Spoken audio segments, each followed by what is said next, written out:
So there's dysarthria and expressive language, or they may have mixed. So they may have some difficulty understanding and speaking.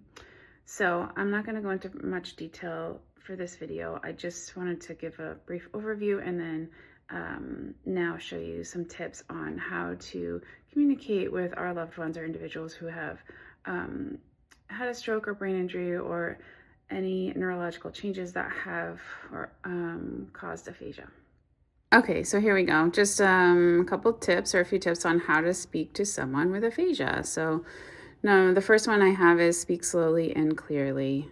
We want to speak slowly and clearly just in case they do have some receptive aphasia, so difficulty understanding language after stroke or brain injury. And speaking slowly and clearly allows them to process basically what you're saying to have more of a chance to understand. The next one goes with that. Keep it simple, short, simple phrases. Don't start talking in multiple phrases or multiple sentences. Don't, even in one sentence, try not to add a lot of complex language. Just keep it simple and short. The next one, give the person time to respond. So as you're talking to them, they may need, because of the injury to the brain and the possible receptive aphasia or difficulties understanding language that they were able to understand prior to their stroke or the incident, they may need extra processing time to listen and understand what you're saying.